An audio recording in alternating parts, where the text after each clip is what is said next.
Pause the music. Welcome Pause that back music. to another installment of No Place Like Homaha. I am your host, JD Wonder, alongside Nick Hendricks and Mikey Love. Today It's on the the doctor, podcast, What? It's the doctor. I ain't no Mikey The Love. doctor. Yes, he is the doctor. Nope. He got his The doctorate. doctor You is have in today. an associate's. The doctor is in. I have a bachelor's. The Nope. doctor's is in today, boy. I took it away. You have He- a GED and an associate's. You are not drug dealer PGC, so get out of here. That's a whole nother. That would take an entire episode to talk about that Continue. situation. Oh, boy. Continue. All right. Today right. we do have Alan Ahmady on the podcast. We just finished up an interview with him, Probably not and say that. I think it went well. It's an intro.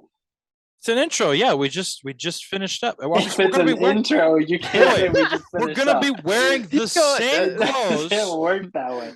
Yeah, It but it's does gonna be work before. that way. You can. because you can introduce. Hey, this is what we're talking about today. This is what we had on. Is it your first time? Yes. Oh my Be goodness! gentle. Be Unbelievable. It's my first time. Oh man, first time. All right, but Big old. we do have that on the podcast today for you. A lot of good questions answered, and just good discussion all around. Yeah. So, anything else to add before we Words. go right into that? Words are hard. Anything else to That's. talk about there? I say we just jump right into it. This is. I'm just we in a do silly, have- goofy mood. Yeah, silly, goofy mood. Can't really do much about it. You can. I'll continue. Mikey hates me. I do. All right, I guess then we'll just jump right Yeah. into it then.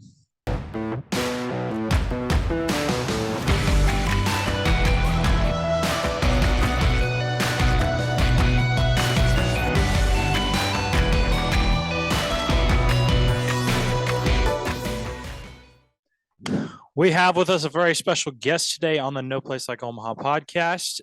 Again, Nick will be joining us in a little bit. We have Alan Ahmady on the podcast today. Say hi to the people, Alan. Hey, people. All right, people. So we got the most important question to start off with. Runs a ranch. What are your thoughts? Say that again. Runs a ranch, the dipping sauce. What are your thoughts on that? I'm more of a Runza buffalo sauce kind of guy. Mm.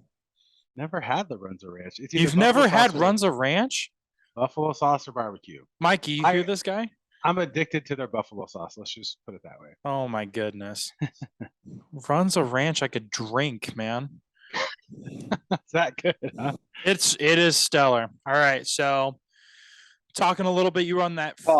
Fresno. Pause. Did I just hear buffalo sauce over There a it is. ranch? Mikey's Yes. gonna hop on the neck now. Oh, This sir. man's he said he's never had Runs a ranch. Okay, you're missing one of the 7 wonders of the world right here. Jeez. It's true. My apologies. I mean, Oh, interrupt you let there, me Jim. write that down. Runs a It's ranch. hard. It is top And- 3 and- ranch sauces. Oh, fast food. absolutely. And then you dip your either fries or chicken in there. Mhm. Oh my god. Yes, I can get Facts. on board Top with tier. that. Runza top tier. ranch. Yes. it's top tier. If you're an onion ring guy, that's the next one that you go to. hmm It's very hit and miss though with the onion rings. That is true. Just my 2 cents. All right, now diving into baseball, we're going to talk about your time. You played in 2009 for the Fresno State Bulldogs. I have you listed here at 5'11". I'm going to call that cap. I don't think that that's true. That's okay. What are my statistics? Statistics from that season, though, you were one of 4 players to appear in all 78 games of the 2008 season. End of the season with a .382 batting average, 13 home runs, 17 doubles, 92 RBIs, and 3 stolen bases. In a game against Nevada, you went 5 for 5 with a double and a home run. You were named first team all WAC, was second in the nation in RBIs, and were 6th in the nation with hits with 110. Cap. You were having a stellar season. I just Yeah, think the height damn. was not there. I don't think the height was accurate. I don't know. I mean, 5'11", 5'11", 5'11". and now I'm about. I think my weight was off too. I think I was actually like 210. 200. Ooh, Yeah. big boy. Yeah, I don't know. I got. What do they say? Just maybe I have a heavy organs. Heavy I don't know. organs, big bones. Slouch, and I got heavy organs. Who knows? Ah, there it is. So are we blaming your athletic training staff here, or I can't Forgive blame him. anybody. It worked. Got to roll with it, right? yeah? I mean, you're dealt the hand. He's running. That's accurate. So just one of the questions we want to start off with. So what was the environment like in that locker room at the beginning of the season, then kind of the middle of the season, and then at the end? Because you guys had a losing season. You're one of the only teams, I think the only team, to win the College World Series with a losing record. So what was the environment like going through the season? So coming into it, we were. I think we noted this. We had a conversation about it shortly. You and I. We were preseason ranked. We were preseason 18, and it's one of those things to when you're ranked, you're never surprised if you believe in yourself, right? So you would never come into a season thinking like, oh, we're 18, that's a victory. It's like, no, we should be higher. But that's what it takes to whether have a good year or succeed in anything. It doesn't have to be sports. So coming into it, obviously we have felt like we had the right players to be a great team. Now, when you get into the season, things change. It's baseball, so sports, so you can only predict so much. Things just weren't. How do I say this with saying it the right way? They weren't happening all together. It was like, okay, whether it was, let's just say Steve Sussdorf has a good game, but no one else had a good game, or someone else had a good game, but it just wasn't that synchronicity wasn't there. Now, when you get to a certain point in the season where we are under 500, I'm pretty sure we're under 500.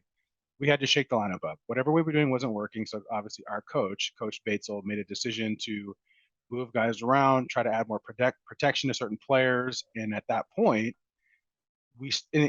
obviously, I mean, we're 60% into the season.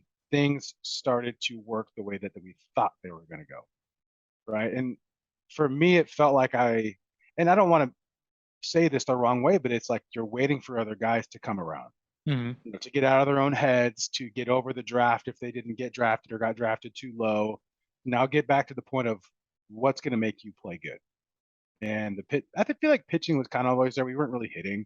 And then at that point, when we started hitting, that's when it was pretty much, I feel like we could have literally beat anybody. And I think that's kind of what happened. I think we finished that year 47 and was it 47-39? I'd have to look it up. But obviously, there's a lot of wins in the end of the year there. Yeah, I agree with you. I'm looking up the stats right now. I got to pull it up.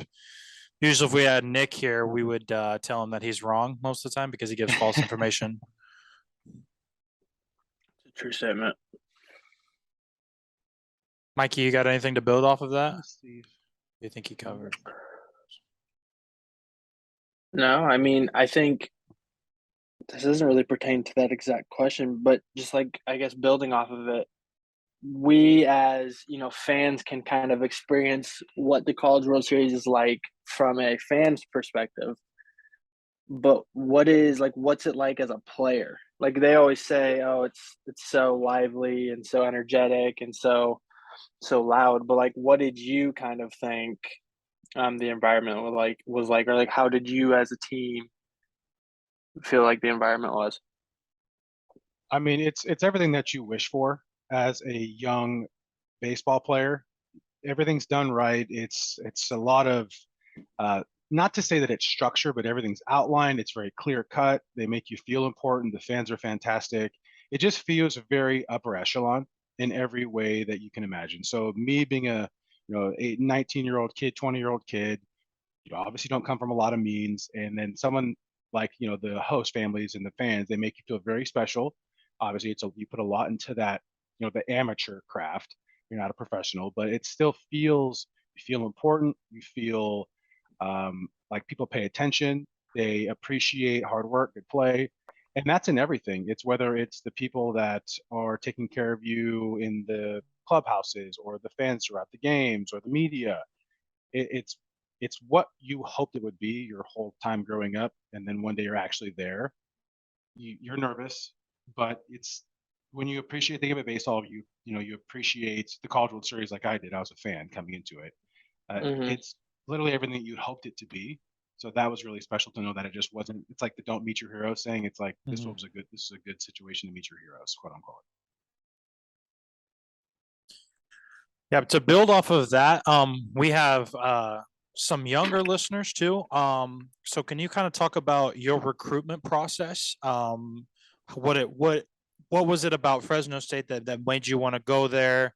Um, and then over time, like as a young kid coming into it, like what was the big like moment when you were like, okay, this is real, this is happening. Sure. No, that's a great question. I think in the end of the day, as cliche as it sounds, everyone's path is going to be different, right? So when I was probably 14, in my mind, I knew for a fact that I was going to be either a Division 1 player or a professional. But it's because there's so much time that you put into it, and it's intense, right? It's not just taking 500 swings; it's taking 200 of the best swings possible and making sure I also rest. Now, being in the pros, being a professional, right, playing in the St. Louis Cardinals organization, it's always just about you got to stay healthy. You have to take care of your body. In Father Time is undefeated, and injuries can happen to anybody, right? So we you can kind of go anywhere. I played with his name is Matt Adams, right? His nickname is Big City. Played in the big leagues, World Series champion. He was a 25th rounder out of Slippery Rock, Arkansas. Right now, millions of dollars, made a lot of money. Wasn't drafted very high. Went to a D2, I believe. And it's one of those things is for me being recruited by some big name schools and San Diego Toreros, St. Mary's, UC Irvine. I had plenty of offers that were either 98% or full. Now, when it came down it for me, number one for me is always family. That's how that's the most important thing.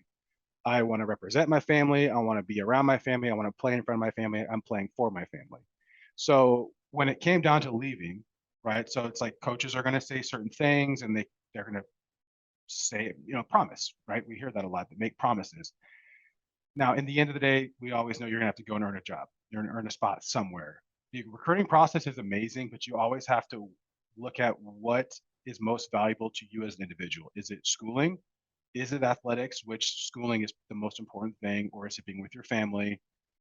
Who doesn't want to graduate from a Stanford or all these prestigious universities? But are you going to be happy? Are you going to Mhm. get a good degree, make your memories? Because baseball is not forever. You're not going to play baseball forever. I don't care who you are. So the recruiting process is interesting because schools are saying, "Hey, we can give you this. Hey, we can give you this. Hey, we can give you that." But you have to look at what matters most to you. For me, it was again family. Sure, St. Mary's and UC Irvine, all these offers were great, but I stayed home so I could one kind of prove that Fresno, California, the Central Valley is good at baseball, right? And that I know I can make an immediate impact as one person and kind of show the world what we can do. And then being in front of my family was huge too. It's the same offer, right? It's everything's paid for, but there's nothing beats for me being able to kind of build a legacy, be a hometown hero, and then also do in front of your family for 3 years. Awesome. Awesome. Awesome. We're just waiting on Nick. Yeah, I I really like how you worded that. It was, and it's important. Like we always say to the kids that we kind of coach and stuff like that is like, and fall in love with the college first. And for you, obviously, that was fall in love with like the fans and the family, like being there and playing in front of them. And so that was important for that you stay around home. So I That's appreciate that that. was that was huge. Yeah, absolutely. Mhm. Right. So you talked briefly about your time in the minors, playing for the St. Louis Cardinals organization. You were drafted in the 11th round of the 2009 MLB draft. And you played a little bit there. Do you want to talk about your time kind of in the minors? Sure, of course. Yeah. Yeah. For me, it's, when I was a younger athlete, when you're 18, 19, 20, you're thinking about so many different things at once that sometimes you can distract yourself and your attention gets derailed because it's a lot, right? A lot of things can go on. So when I had the opportunity to get drafted, the St. Louis Cardinals gave me the chance to pursue that professional career. Now, my mind, obviously having the career that I had in college, would have liked to go higher. I'm sure I could have helped myself better in that category to get picked higher, but Mhm. nonetheless I did. And when I went out there, so I was the same draft year as Matt Carpenter. He's still playing, still doing it, right? So he was a 13th rounder that year. We were really close buddies. He signed for $1,000, right? So that's what made me realize, I'm like, they're giving people a chance, right? They're going to give you a chance no matter where you're from, high school, fifth year senior who's really good, or some guy that had a good career but still got to prove yourself. I didn't have a position per se, right? So I came into college.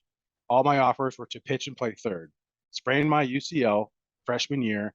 Didn't pitch really much at all in college and played first because it's like it just kind of stuck, Mhm. right? So I'm five. Let's just say I'm 5'11" cap, and I'm playing first base, right? Division I first baseman. I got to use the bag as leverage, but it still worked out because in college, the infield to control the bunt and small ball is important. So got to pro ball, never played first base, third base, second base, right field, left field, caught a little bit.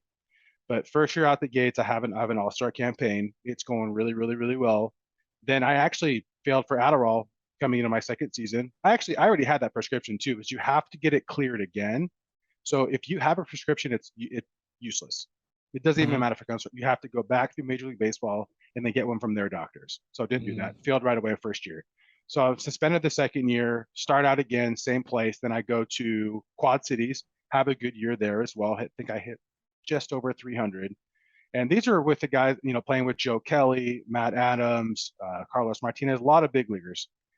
But I would say the one biggest takeaway I have from Major League or from playing in the minors is it's all about composure, how you can deal with your failures, how you deal with the fans, how you deal with the media, and maturity. Obviously, when you get to a certain point, everybody's good. It's who can kind of self-manage everything that's outside of baseball because your mind is going to, when negative thoughts pour in, you get mad at the coach, you get mad at the umpires, you're not good with the media or the fans. That stuff kind of snowballs. Mhm. You learn a lot about yourself. You learn a lot how to not be so reactive. And I think, seeing that I walked away from the game, I chose to leave the game in January 2013. But it's like now in my life, it's like all these lessons that I've learned are actually allowing me to grow in a marriage or as a son, as a colleague or a manager because of what, the failures and biting your tongue and all this stuff that baseball taught me, professional baseball. So when you see guys succeed now, it's all, a lot of it is here. And that's the one biggest takeaway I think I have from pro ball. I know it's kind of long winded, but it's a great lesson that I had the chance to learn. Right. So, Absolutely agree. quick question Hello, for Nick. you, and this is I don't want to have this be the focal point of what you just talked about, but you said that you were suspended for your second year. You always hear about like Fernando Tatis was just suspended. Um, what is that process like? Like, is there are you drug tested like every week, or what is the whole, I guess, situation with with that kind of punishment and stuff? So when things start out throughout a season, it's going to be random. It's always random. And when you think you're doing the right thing, in which obviously I told them immediately what the situation was, and they were actually okay with it. It's just it's not okay. It's against the rules. Fine. So Mhm. you get the email, or pardon me, at that time you still get a letter. You get a letter from the commissioner. They notify you of the event that took place. You can contest it, or you can just serve your suspension. And then what happens is you go into not a rehab, but you go into pretty much it's like a development course to making sure that you have all the information that you need. And if there truly is a situation where there's a problem, when you look at the Tati situation, that's just a performance enhancing drug, right? That's not Mm, a drug of abuse. So yeah. that's when they categorize it a little bit different. So after that, you'll sit out your suspension. You'll go through your courses, and then when it's done, you just go back like you never left. Now, some teams they can choose to drop you if they want to. Now, the Cardinals, they knew that the situation. They knew it clearly. They never had any issues with it. I mean, obviously, you're never happy. You never want to miss. That was awful. Yeah. Being home, knowing I can't play ball, I got to go to these classes, and then I'm going to come back 50 games behind everybody else. It sure stinks because that's the first time in my whole life I've ever not played baseball for that extended period of time. But I mean, they run a tight ship. Everything they do is very fair. It's not like they're just doing things and making up rules that don't make sense. It's all very fair, and it's all very straightforward process, and they hold you accountable. Are you then still able to like work out at the team's facilities and stuff, or are you completely, I guess, barred from that?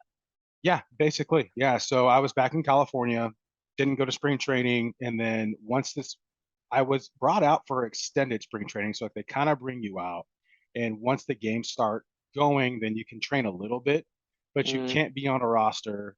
And I believe it's also without pay as well. mm, Yeah. So I was in California for a while. mm. Makes sense. Nick, what we've touched on so far, we kind of talked about his time in college. We talked about some of the recruiting process. I don't think we hit on any of the questions that you had written down. So if you want to ask some of those, you All can. right. So also quick shout out. Hello, Alan. My name is Nick. Sorry I was a little bit late. Got caught up at work doing some filming stuff. So I know you kind of already touched on a little bit of the college, like Josh said, but I kind of really just wanted to dive into the aspect of like how the tournament was for you guys going in, because as that 2009 team, I mean, you guys, or 2018, 2008. excuse me. Yeah, sorry about that. Already That in here with the 2008 team, unfactual information, I tell I you. know. That 2008 team, I mean, you guys were coming in, you started off very slow, 2-4. You started bouncing back through the middle of the season, and then to end out May, you were 7-6 as a team. You started coming through. So, what was that kind of focal point like for you guys going in into the conference tournament, pushing through that, and then ultimately getting to the national championship and only losing, I believe it was 2 or 3 games within that standpoint? Yeah, when you are in the Western Athletic Conference, that type of conference in Division One, you're not getting in that large bid. It's just not going to happen, Yeah. right? And that's okay. That's perfectly fine. We're not the SEC, fine. But we know we have to win our Western Athletic Conference tournament. So it doesn't matter how well you played in the season because you have to win the tournament. That's just how we get our bids. We knew we were the best team. Like there's plenty of scrappy teams at that time. There's the Hawaiis and the Nevadas and the San Jose States, which have produced some major league players. But from that point out, it's when you go. It was in Ruston, Louisiana that year. So La Tech was actually pretty good. They had some guys that had a lot of home runs. But you get to a point if you stop trying to be so perfect, you stop trying to, be the man. You know that your teammate can pick you up. You know that you can be like, okay, I got out, but I'm gonna root on, let's just say Josh. I know he can do this too. And when he does, I am going to celebrate his successes. And that energy starts kind of building up, knowing that we all are getting a piece of the pie. It wasn't just this guy or that guy. And that year, I felt like I was sitting the whole year. And there's nothing I hate more than when we're losing and my teammates, who are your best friends, are having a bad day. They're pissed and they're not doing well. That's the worst feeling in the world. And also, nobody cares about the best player on the team, right? You want to win.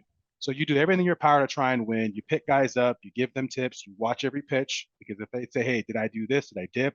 You're there to provide as much advice as possible. So I think we started winning when we were all cued in on each other's at bats, each other's pitches, and helping each other out. And again, reveling in each other's successes and not just so focused on only our own. That's what a winning clubhouse feels like. That will always be imprinted on me for sure. Because I was going to say that schedule that you guys had to go through, you had to beat Long Beach State a couple of times, especially in the conference tournament. You had to beat La Tech, and then you come through that regional and just completely dominate. You get into the College Worlds or get into the Supers. You had to battle an Arizona State team who at that time was very heavily ranked, and they had a very good pitching staff as well. And then you came against North Carolina in the College World Series. That was a team that had been there for 2 straight years, lost back-to-back championships to Oregon State. You beat them. And then your mindset going into Georgia, was it the same idea of we just have to play our baseball, keep it contained, pick everybody up, or was there a little bit of pressure kind of going through that? Because, I mean, no pun intended, you were the underdogs in that dogfight. You were the team that was probably not supposed to come out of that regional with Arizona State and then beat North Carolina, but you guys did that, proved your point. How was that mentality coming in to say, okay, Georgia has one of the best offenses in the country back in 2008. Their pitching staff and their back of the bullpen was just lights out the entire year. That's what got them to that point and got them that number 1 national seed. What were you kind of looking for as a team there? When you get to that stage, I'll be honest, we did have confidence. It was kind of that, like, I know I hate saying this, but the ignorance is bliss. It's like we really didn't have anything to lose. We really didn't. And if you look at this in retrospect, we had, so Justin Wilson still in the big leagues, Tanner Shepard's broken to the big leagues. Danny Muno had some big league time, Steven Sussor. So we had guys that are either currently in the big leagues still or got some big league time. Now it's easy to look back and say, of course we were good. But what I truly believe was that we kind of beat each other up enough in practices and scrimmages that where it's like, when I'm facing a lefty throwing 95 in practice, when I go face Georgia, it's like, why am I afraid of the Georgia Bulldogs when it's just another pitcher on the mound when I feel like my guy's just as good? It's a nothing to lose mentality. You got there, of course you're scared. I'd be lying to tell you if I wasn't nervous as all get out. There's times you're like, I'm afraid to hit right now because Josh Fields just throwing 97 miles an hour and your heart's in your throat. That stuff is always there. But if you again, you have nothing to lose, right? That's when you find, like we find ourselves in that position, is you just play free, because again, we don't have the number 2 ranking. We're not the number 9 team or whatever. It's like, hey, we're about to spoil everyone's party, right? And so that's what we just try to do. And I think honestly, the biggest thing that made that your Fresno State team that just more prolific was the fact that you had lost that game number 1. You came back, ended up scoring 19 runs against Georgia in game 2, and then came out and just said, you know what, you're like you said, you're on that kind of ignorance is bliss. We're on that high. Like, let's just go for it. We scored 19 runs the day before. We lost by 1 run, and then you guys come in and you just say, we're gonna just dominate. You guys ended up winning 6-1 on that recap for the final. I think, and you could correct me if I'm wrong, but you guys paved the way for that big Cinderella story coming into the early 2000s or into the early 2010s, and then moving onward. You guys paved the way for Coastal Carolina. South Carolina, when they won it and they beat UCLA and Trevor Bauer, I mean, that was a huge thing. So I think that your guys, what? They had Garrett Cole too. Yeah, and Garrett Cole. I mean, you take a look at the pitching staffs that you guys had to deal with back in the early 2000s. I mean, it was insane. Guys easily throwing upper 90s, but they were throwing 90s with a lot more control and being able to spot up their secondary pitches. Because Garrett Cole and Trevor Bauer, I mean, he would still have a little bit of his wild days, but they were both those guys that were able to dominate. Georgia was the same way back in 2008. So, I mean, I think you guys paved the way for those Cinderella teams to really start moving forward in college baseball, and it seemed to pay off for everybody. I think too, and we talked about this before you're able to sit in with us. So we had some rivals in high school. So Justin Wilson went to a rival high school called Buchanan. I went to Clovis West. And we had several people who were either from the Central Valley and decided to stay home. And I think that was like one of the things is people could have left, and we were always like, why is everyone always leaving? Why are you trying to get away? Let's stay here. Let's build something great. Because again, you can put yourself on the map. It doesn't matter. You don't have to go to, like we said, we don't have to go to Stanford. You don't have to go here. If you want to build something great, it's going to start from within, and then they'll start recognizing Fresno State special not because Fresno State is special. You create it into something special, So we stayed home, and that's where you can stay and build something great. I think that's what I always speak to is like you don't have to run away. Now, if it's a better school and you want to get your grades in a certain degree, completely understand. But I think that was the common denominator as people chose to stay. Because we knew we had a lot of good players right there at home. And I think that, it kind of just speaks for itself after that. I would definitely agree. Sweet. Got about 7 minutes left on the Zoom meeting. So does anybody else have any questions? Alan, you got anything for us? No.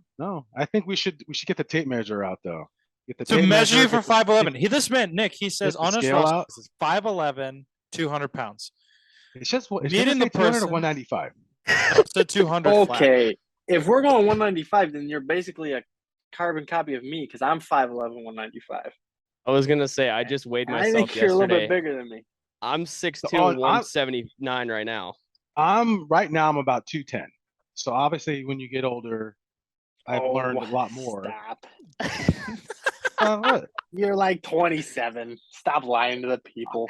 35 in December. No, don't say that out Damn. loud. Say that Come out on. loud. Yeah. Don't. It comes at you fast, guys. You know what's the crazy thing is he's 35 and he has 2 healthy knees, Mikey. Hey, Oh. he's funny. I think one of them's all right. He's 35 and got a better haircut than you do. Hey, You got the flow though. I know. I've been I it's ain't been mad a at year, that. so I ain't mad at the flow, man. see, thank you. See, at least somebody Damn, respects it's it, Mikey. ugly. It's ugly. It's not the drip. It's not the drip. It's not drippy being a ginger. That's not Oh, drippy. gosh. It is And then drippy, actually. I've been in this show for 5 minutes now, and we're really starting to just dog on each other. And it's the last 7 minutes. Shut of up, the Nick. show. Wait till we come after you, little boy. Yeah, exactly. You've been Hey. here this long. It started with the cap. The first thing was a cap on me. So it Yep, says you're yep. 5'11". Well, okay. That's cap. No, that and then Yep, also that this was man Josh. has never had runs the ranch. That's true. Okay, but can you blame him? It's not For like he's what? lived in Omaha for 30 years. He's been here though. That's For like not one of for the 30 staples years. of Omaha. I've been here for One of the 5. staples. See, 5 years, bro. There's so many different restaurants to try. That's In such a 5 different years- aspect than 30. In Zip 5 it, years. Iowa boy. Yeah, just shut up. I'll You try it though. live- So is it like a savory thing? It's Is it homemade ranch. homemade So it's ranch? just like it's not buttermilk. It's like it's just stellar. Like it's Plus, oh. we need Well, to. I mean, because we of need- this your show now, I'm gonna have to try. There Runs we of go. Ranch. And you, It's important We to need note Spy that Runs he's to not sponsor from us. the Midwest. He's not from the Midwest. That is true. Yeah. it's and like me ranch saying, is do you like huge. those In-N-Out animal style fries? Yeah, never had Ooh. those in my life. I don't Never even know had what that In and is. Out. I've had the animal style fries. Honestly, not gonna lie, Aren't you I'm kind of picky a little bit when it comes to that. So the animal style was Nick, not my favorite. shut up. Not You put ketchup on your steak. So Okay, shut Not your kick him anymore, out mouth. of the- bro. Not Kick him out anymore, of the- bro. Kick him out of the Zoom. Kick him out of the Zoom. Ketchup on the steak. Oh my god. Unbelievable. Like It was when I was way too young to appreciate the good value Whatever. of a cut of meat. Still way too young. it's never on the table at any age ever. No steak. Alright. A1 maybe. We talk about A1. That's what I'm saying. Like A1, I was gonna if it's like say- a bad steak. No, Like if it's not cooked no right. sauce. If it's a bad steak, yeah. Here in the No Midwest, though, I sauce. mean, shit. If you get sorry. You get a bad You can steak. say we You say a can lot cuss him worse. however much you want. Sorry. Mikey talked about curing AIDS last week, so That was 2 weekends ago. or 2 weeks. Whatever. Oh man. All right, Alan. Oh, thank you boy. so much for your Yeah. time today. Yeah, you guys, you Um, bet. I hope you got someone get something out of it, but I appreciate you guys asking me and having me. That's kind of you. Yeah, absolutely. Yeah, you're our first guest, so this was our test run for future There we go. ones, and I think it went pretty well. So If you There we got any go. connections to any pro players, send them our way. I might be able True. to. Let me see what I can do. Ooh. Let me see what I can Oh do. yeah, bro, making those Ooh. connections. Let me see also what I can do. Flintstone gummies. I need you to shout out Flintstone gummies real quick. Are those the vitamins? Please and thank you. Yes, the vitamins. The children's Yes, vitamins. they are. Flintstones gummies. Yes. They are. Yes, We they are- are. We are sponsored by Flintstone gummies. We are Working on currently it. trying. We're currently trying. I Have have you sent even an email. contacted them? Oh, I you have. did. I have Nice. not received anything, so we're working on it. Well, hey, best wishes. You guys make it fun. Yes, delicious. All right, We'll try thanks, our Alan. best. All right, you guys take care. Okay. All right, Thank take you. care See of you yourself. later, sir. Thanks you for guys. coming in. You bet. All right, and that was the interview. It was, That's your outro. What? yes, My brother in Christ. Wow. This needs lots of work. Josh I used is all of my present. my classy brain cells during the interview. Okay, So listen, we're everything gonna else kick is this just over to gone. Nick. So JD's not gonna do the outro. We're gonna keep all of this. Nick, you are gonna do the outro. I'm doing the outro. Oh Well, yeah, because JD Okay, doesn't have the so words we'll to do shit restart it. right now. Restart No, it. continue. No, We're don't gonna just restart. Just continue? keep it All right. rolling. Keep it rolling. All right. So there was our interview, guys, with Alan. We thank him so much for sitting down. It was an absolute blast. I ended up jumping in late on the show, which go figure. Came up with some unfactual information right off the bat. But the boys over here were asking some hard-hitting questions. We got a lot of information for you. So yeah, that pretty much wraps up today's episode.